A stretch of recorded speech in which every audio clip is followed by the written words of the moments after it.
Finley off the dribble. Wade makes a double clutch. And Beasley comes down with knocked out of bounds, still Miami ball. And that's the weakness of the Spurs right there, is that they don't have anyone other than Parker on the perimeter that can consistently make plays off the dribbles. That's where they miss Ginobili.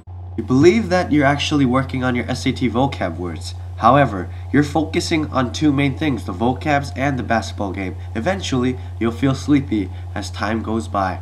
So basically, when you take the test, you have no idea what you remembered last night. So therefore, your score would not be pleasant. You should not study everything just before the night of the test. You know why? Because even though you cram for 8 hours, all the information that you studied will not be stored in your head because it's not a long-term memory, it's a short-term memory.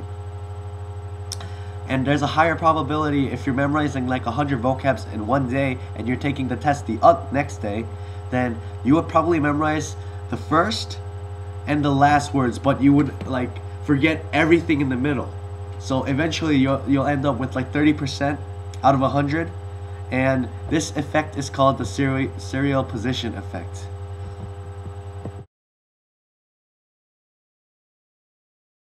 Okay, this year I took a course called AP Econ, and it's actually killing me. I never learned econ before, and the words and the information, I can't get them in my head because it's the first time learning them. Okay, I'll read you out a definition. Equilibrium. A situation in which the market price has reached a level at which the quantity supplied equals the quantity demanded.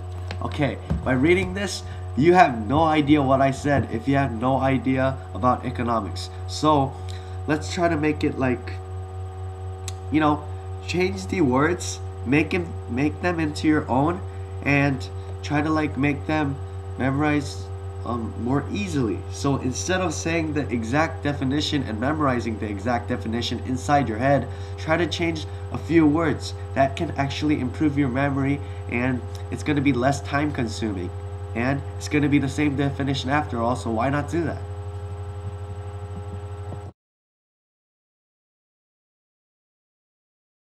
Okay, I can't think of the word what keen means. Does anybody know what keen means?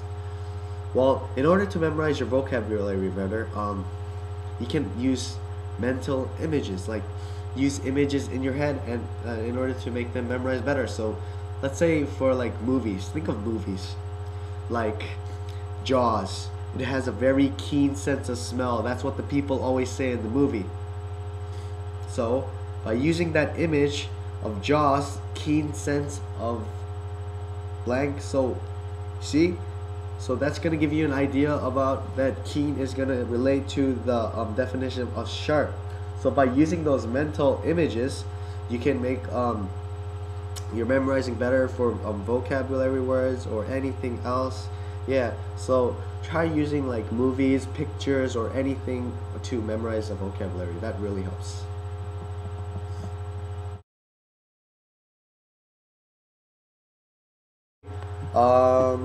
Try to group everything together. Let's say there's a given picture. It's filled with everything, like different categories. Let's say someone else, like, not the picture for instance, but let's say someone else like tells you a grocery shop list. He goes like, want to buy carrots, apples, pineapples, a stereo, a microphone, blah blah blah, and then you can't memorize everything in order, right?